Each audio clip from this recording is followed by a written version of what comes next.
اللهم صل على محمد وعلى آل محمد كما صليت على إبراهيم وعلى آل إبراهيم وبارك على محمد وعلى آل محمد كما باركت على إبراهيم وعلى آل إبراهيم في العالمين إنك حميد مجيد.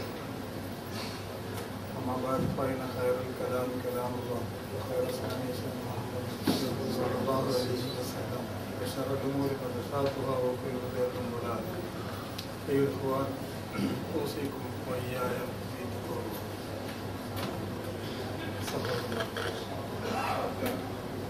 അള്ളാഹുവിനെങ്കിൽ വിധാന വിദ്യകളാണ് നാം എന്ന ബോധത്തോടെ അള്ളാഹുവിൻ്റെ കൽപ്പനകൾ പാലിക്കാൻ ബാധ്യസ്ഥരാണ് നാം ഓർമ്മിച്ചുകൊണ്ട് അള്ളാഹു ഉപേക്ഷിക്കാൻ പറഞ്ഞവയെല്ലാം ജീവിതത്തിൽ നിന്ന് മാറ്റി നിർത്തുന്നുണ്ട് എന്ന് ഉറപ്പ് വരുത്തിക്കൊണ്ട് ജീവിതം ക്രമീകരിക്കുക. റബ്ബുൽ ആലമീനായ നാഥ, ഞങ്ങൾക്ക് നീ അതിനെ തൗഫീഖ് ചെയ്യണമേ. സൂറത്തുൽ ബഖറയുടെ ആദ്യ ഭാഗത്ത് വിശുദ്ധ ഖുർആൻ്റെ മഹത്വം പരാമർശിക്കുന്ന ഒരായത്തുണ്ട്. വഇൻ കുന്തും ഫീ റൈബിൻ മിമ്മാ നസ്സൽനാ അലാ അബ്ദിനാ ഫഅ്തൂ ബിസൂറത്തിൻ മിൻ മിസ്ലിഹി വദൂ ശുഹദാഅക്കും മിൻ ദൂനില്ലാഹി ഇൻ കുന്തും സാദിഖീൻ.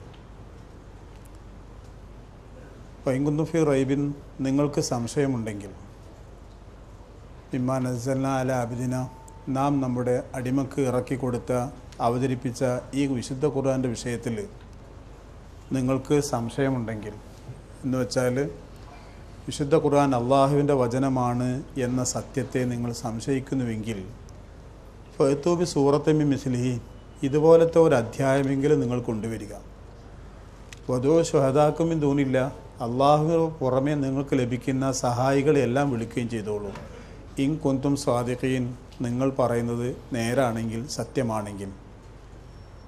ഈ ആയത്ത് മിക്കവർക്കും അറിയുന്ന ആയത്തുമാണ്, ആശയവുമാണ്. അള്ളാഹു സുബ്ഹാനഹു വ തആല നബി സല്ലല്ലാഹു അലൈഹി വസല്ലമക്ക് നൽകിയ മുഅ്ജിസത്ത് വിശുദ്ധ ഖുർആനാണ് എന്നറിയാത്തവരായി ആരും ഇവിടെയില്ല. ഖുർആൻ നേരത്തെ 10 ഖുർആൻ പോലത്തെ ഒരു ഖുർആൻ കൊണ്ടുവരാൻ സാധ്യമാണോ എന്ന് വെല്ലുവിളിച്ചിട്ടുണ്ട്. 10 അധ്യായമെങ്കിലും കൊണ്ടുവരാൻ സാധിക്കുമോ എന്ന് വെല്ലുവിളിച്ചിട്ടുണ്ട്. ഒടുവിൽ ഒരധ്യായമെങ്കിലും ഖുർആന് തുല്യമായത് കൊണ്ടുവരാൻ സാധ്യമാണോ, നിങ്ങൾക്ക് ആരെല്ലാം കൂട്ടാമോ എല്ലാവരെയും കൂട്ടിക്കോളൂ എന്നിട്ടെങ്കിലും എന്ന് വെല്ലുവിളിച്ചിട്ട് ഖുർആൻ പറഞ്ഞത്, ഈ കാലഘട്ടത്തിൽ ജീവിക്കുന്ന മുശ്രിക്കുകളെ, യഹൂദികളെ, ക്രിസ്ത്യാനികളെ, നിങ്ങൾക്ക് ഈ വെല്ലുവിളി സ്വീകരിക്കാൻ കഴിയില്ലെങ്കിൽ ഒരിക്കലും ഈ വെല്ലുവിളി സ്വീകരിക്കപ്പെടുകയില്ല. ഫഇല്ലം തഫ്അലു വലൻ തഫ്അലു, നിങ്ങൾക്കാണിത് സാധിക്കേണ്ടത്, നിങ്ങൾക്ക് സാധിക്കില്ലെങ്കിൽ മറ്റാർക്കും സാധിക്കയില്ല എന്നും പറഞ്ഞു വെച്ചിരുന്നു ഖുർആൻ. ഈ വെല്ലുവിളിയൊക്കെ ഖുർആനിൽ ഇപ്പോഴും നിലനിൽക്കുകയാണ്.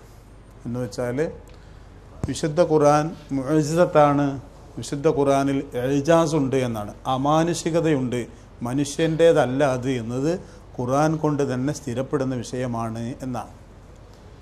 ഈ കാര്യം പഠിപ്പിച്ചപ്പോൾ, വിശദീകരിച്ചപ്പോൾ പൂർവിക പണ്ഡിതന്മാരെല്ലാവരും ഏകോപിച്ച് പറഞ്ഞൊരു കാര്യം, ഖുർആൻ്റെ അമാനുഷികത, മനുഷ്യൻ്റേതല്ല എന്ന ആ സത്യം വിശുദ്ധ ഖുർആൻ്റെ അറബി മൂലത്തിന് മാത്രമാണ് ബാധകമാകുന്നതെന്നാണ്.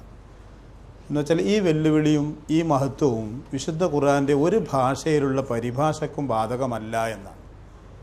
മലയാളത്തിലോ ഇംഗ്ലീഷിലോ ലാറ്റിൻ ഭാഷയിലോ ചൈനീസ് ഭാഷയിലോ വിശുദ്ധ ഖുർആന് ഒരു പരിഭാഷ വന്നിട്ട് ആ പരിഭാഷയ്ക്ക് തുല്യമായതെന്തെങ്കിലും കുത്തിക്കുറിക്കാൻ ആർക്കും കഴിയില്ല എന്നൊന്നും പറയാൻ കഴിയില്ല. കാരണം ആ പരിഭാഷ അത് അമാനുഷികമല്ല, അത് മനുഷ്യൻ്റേതാണ്. എന്നാൽ ഈ അറബി മൂലഗ്രന്ഥമോ അത് പടച്ചവൻ്റേതാണ്. പിന്നെ പരിഭാഷയിലേക്ക് വരുമ്പോൾ അള്ളാഹു അല്ലല്ലോ പരിഭാഷ ചെയ്യുന്നത്, മനുഷ്യ മനസ്സും മനുഷ്യ കരങ്ങളുമല്ലേ. അതുകൊണ്ട് ഈ വെല്ലുവിളിയും ഈ മഹത്വവും അവകാശപ്പെടുന്നത് വിശുദ്ധ ഖുർആൻ്റെ അറബി മൂലത്തിനാണ്, അതിൻ്റെ യഥാർത്ഥ ഭാഗത്തിനാണ് എന്നാണ്. ഞാൻ ഇവിടം കൊണ്ട് തുടങ്ങാൻ കാരണം, കഴിഞ്ഞ ആഴ്ചയിൽ നമ്മൾ വിജ്ഞാനത്തെപ്പറ്റി, അറിവിനെപ്പറ്റി, വിജ്ഞാനികളെപ്പറ്റി, അറിവുള്ളവരെ പറ്റിയൊക്കെ ചില കാര്യങ്ങൾ പറഞ്ഞു വെച്ചിട്ട് നമുക്കെന്തെല്ലാം ചെയ്യാനാവുമെന്നതിനെക്കുറിച്ച് ഒരു ഓർമ്മിപ്പിക്കൽ തന്നിരുന്നു. അതിൻ്റെ ഒരു തുടർച്ച എന്ന നിലക്ക് പറയാൻ തോന്നുന്നൊരു വിഷയം അറബി ഭാഷയുടെ പ്രത്യേകതയും സവിശേഷതകളെയും പറ്റി ചില കാര്യങ്ങളാണ്.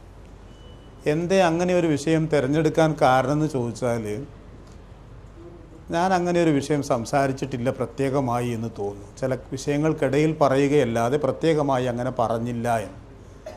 മറ്റൊന്ന്, അങ്ങനെ ആ ഭാഗത്ത് ചില കാര്യങ്ങൾ എനിക്കും നിങ്ങൾക്കും ഓർമ്മിക്കാനുണ്ട്. ചില വിഷയങ്ങൾ, ചില കാര്യങ്ങൾ നമ്മുടെ ജീവിതത്തിൽ നമുക്ക് ചിലത് ചെയ്യാനോ മനസ്സിലാക്കാനോ ഒക്കെ ആ ഭാഗത്തുണ്ട്. അതുകൊണ്ട് ആ ഒരു വിഷയത്തെക്കുറിച്ച് ചില കാര്യങ്ങൾ ഓർമ്മിപ്പിക്കുകയാണ്. നമ്മൾ എന്ത് കാര്യം പഠിക്കാൻ ശ്രമിക്കുമെന്ന് സാധാരണ ചെയ്യാറ്, അല്ലാഹു സുബ്ഹാനഹു വ തആല വിശുദ്ധ ഖുർആനിൽ എന്താണ് ഇതിനെക്കുറിച്ച് പറഞ്ഞിരിക്കുന്നത് എന്നാണ്. ആ അർത്ഥത്തിൽ ഒരു ഭാഷയെപ്പറ്റിയാണ് സംസാരിക്കാനുള്ളത് എന്നതുകൊണ്ട് മൊത്തത്തിൽ ഭാഷ, ലോകത്തെ വിവിധതരം ഭാഷകളുണ്ടല്ലോ, ഈ ഭാഷയെപ്പറ്റി എന്താണ് അള്ളാഹ്ക്ക് പറയാനുള്ളത്, അതോ അള്ളാഹ് ഒന്നും പറഞ്ഞിട്ടില്ലേ? പറയാതെ പോകില്ല. സൂറത്തു റൂമിലെ 22-ാമത്തെ ആയത്ത് ഇങ്ങനെയാണ്: വമിൻ ആയാതിഹി ഖൽഖുസ് സമാവാതി വൽ അർളി വഖ്തിലാഫു അൽസിനതികും വഅൽവാനികും ഇന്ന ഫീ ദാലിക ലആയാതിൻ ലിൽ ആലിമീൻ. സൂറത്തു റൂമിൻ്റെ ഒരു പ്രത്യേകത വമിൻ ആയാതിഹി എന്ന് പറഞ്ഞുകൊണ്ട് അള്ളാഹുവിൻ്റെ മഹത്വത്തെ, ഏകത്വത്തെ തെളിയിക്കാവുന്ന ഭൗതിക തെളിവുകൾ ഓരോന്ന് പറയുകയാണ്. അള്ളാഹുവിൻ്റെ ദൃഷ്ടാന്തങ്ങളിൽപ്പെട്ടതാണ് ഖൽഖുസ് സമാവാതി വൽ അർളി, ആകാശങ്ങളുടെയും ഭൂമിയുടെയും സൃഷ്ടിപ്പ്. പരിശോധിച്ച് നോക്കിയാൽ അതൊരു സൃഷ്ടാവിനെക്കുറിച്ച് പഠിപ്പിച്ചു തരും. അതുപോലെ വഖ്തിലാഫ്, വ്യത്യസ്തമായി എന്നതും, അൽസിനതിക്കും, ഭാഷകൾ എന്നാണ് അതിൻ്റെ അർത്ഥം. ലിസാൻ എന്ന വാക്കിന് നാവ് എന്ന അർത്ഥം പഠിച്ചവരായി നിങ്ങളൊക്കെ. അതിൻ്റെ ബഹുവചനമാണ് അൽസിനത്ത്. ആ വാക്ക് ഖുർആൻ ഉപയോഗിക്കാറ്, അറബി ഭാഷയിലും ഉപയോഗിക്കാറ്. ഭാഷ എന്ന അർത്ഥത്തിന് ലുഗത്ത് എന്ന പദമല്ല ഖുർആൻ ഉപയോഗിച്ചത്, ലിസാൻ എന്ന വാക്കാണ്. ഒഖ്തിലാഫു അൽസിനത്തിക്കും, മനുഷ്യരുടെ എല്ലാം ഭാഷകൾ വ്യത്യസ്തമായി എന്നത്, അൽവാനിക്കും, നിറങ്ങളും വ്യത്യസ്തമായി എന്നതും അള്ളാഹുവിൻ്റെ വലുപ്പത്തിന് കുറിക്കുന്ന, അള്ളാഹു ഉണ്ടെന്ന് കുറിക്കുന്ന രേഖയാണ്, തെളിവാണ്. ഇന്ന ഫീ ദാലിക ലആയാതിൻ ലിൽ ആലിമീൻ, വിവരമുള്ളവർക്ക്, പഠിക്കുന്നവർക്ക്, മനസ്സിലാക്കുന്നവർക്ക് ഇതിലൊക്കെ ധാരാളം രേഖയുണ്ട്, തെളിവുണ്ടല്ലോ എന്ന് പറയുന്നുണ്ട്. നമ്മുടെ ബുദ്ധിയെ, ചിന്തയെ അള്ളാഹു കൂട്ടിക്കൊണ്ടുപോവാണ്. ഇപ്പോഴത്തെ അല്ല, 1400 കൊല്ലം മുമ്പത്തെ മനുഷ്യൻ്റെ ബുദ്ധിയെ കൂട്ടിക്കൊണ്ടുപോയതാ. ആളുകൾ വിവിധ പ്രദേശങ്ങളിൽ താമസിക്കുമ്പോൾ അവൻ്റെ നിറങ്ങൾക്കൊക്കെ വ്യത്യാസമുണ്ട്, അവൻ്റെ ഭാഷകൾക്കും വ്യത്യാസമുണ്ട്. ഇതെങ്ങനെ സംഭവിച്ചു? ഈ ഭാഷകൾ എങ്ങനെ ഉരുത്തിരിഞ്ഞു വന്നു? എങ്ങനെയാണ് ഭാഷ രൂപപ്പെട്ടത്? ആദ്യത്തെ ഭാഷ ഏതായിരുന്നു? ഒരു പഠിക്കാനുള്ളൊരു മേഖല തുറന്നു തരണം, അന്വേഷിക്കാനുള്ളൊരു മേഖല. അതിങ്ങനെ അന്വേഷിച്ച് വരുമ്പോൾ ഖുർആൻ ഇവിടെ പറയാനുള്ളത് അത് വ്യത്യസ്തമായിരിക്കും. ആയേ പറ്റും എല്ലാവരും ഒരേ ഭാഷ സംസാരിക്കുക, ഒരു സുഖമില്ല, അതുകൊണ്ട് ഉണ്ടാവില്ല, വ്യത്യസ്തമായിരിക്കും എന്ന് പറയുന്നുണ്ട് ഖുർആൻ. പിന്നെ ഭാഷയുമായി ഖുർആൻ പറഞ്ഞു തരുന്നത് അള്ളാഹു നിയോഗിച്ച അമ്പിയാക്കന്മാർ അലൈഹിമുസ്സലാത്തു വസ്സലാം, അവരൊക്കെയും വന്നത് ഏത് പ്രദേശത്താണോ വന്നത് ആ നാട്ടിലെ മാതൃഭാഷ സംസാരിക്കുന്ന പ്രവാചകനെ ആ നാട്ടിലേക്ക് അയച്ചിട്ടുള്ളൂ എന്ന് പറയും. ഒമാ അർസൽനാ മിർ റസൂലിൻ, സൂറത്ത് ഇബ്രാഹിമിലേതാണ് ഈ ആയത്ത്. നാം ഒരു ദൂതനെയും നിയോഗിച്ചിട്ടില്ല ഇല്ലാ ബിലിസാനി ഖൗമിഹി, ആ നാട്ടുകാരുടെ ഭാഷയിലല്ലാതെ. അറബ് നാട്ടിലേക്ക് ഒരു നബിയെ അയച്ചാൽ അയാൾ അറബി ഭാഷ സംസാരിക്കുന്നവനാവും. ഇനി ലാറ്റിൻ സംസാരിക്കുന്ന ഒരു നാട്ടിലേക്കാണ് ഒരു നബി അയക്കുന്നതെങ്കിൽ ആ നബി ലാറ്റിൻ ഭാഷ സംസാരിക്കുന്നവനായിരിക്കും. ഓരോ പ്രവാചകന്മാരെയും തിരഞ്ഞെടുത്തത് ആ ഭാഷ സംസാരിക്കുന്നവരാണ് എന്ന് പറയുന്നത്. അപ്പോൾ വിവിധ പ്രദേശങ്ങളിൽ ആളുകൾ താമസിച്ചിടത്തൊക്കെ അള്ളാഹു നബിമാരെ അയച്ചിട്ടുണ്ട്, വിവിധ ഭാഷകളിൽ നബിമാർ വന്നിട്ടുമുണ്ട്.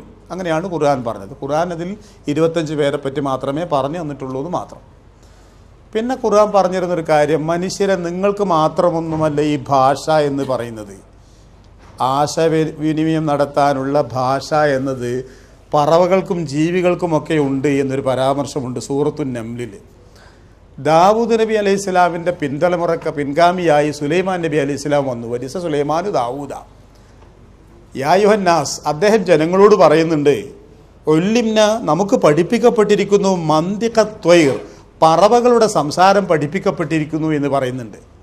സുലൈമാൻ നബി അലൈഹി സ്വലാമിന് കിട്ടിയ ഒരു മഹത്വം, പക്ഷികൾ സംസാരിക്കുമ്പോൾ ആ സംസാരിക്കുന്നത് എന്താണെന്ന് തിരിച്ചറിയാൻ സാധിച്ചിരുന്നു എന്നതാണ്. എന്നിട്ട് പിന്നെ ഹുദ്ഹുദിൻ്റെ സംഭവമൊക്കെ വിശദീകരിക്കുന്നുണ്ടല്ലോ. അപ്പം പറവകൾ നമുക്കും അറിയാം, ഉറുമ്പ് ചാല് വെച്ച് പോകുമ്പോൾ ഉറുമ്പ് പറവയല്ലെന്ന് എനിക്കറിയാം, ജീവികൾ സംസാരിക്കുന്നുണ്ട് എന്നാണ്, ആശയവിനിമയം നടത്തുന്നുണ്ട്. അപ്പോൾ ഉറുമ്പ് ഇങ്ങനെ ചാല് വെച്ച് പോകുമ്പോൾ ഒരു ഉറുമ്പ്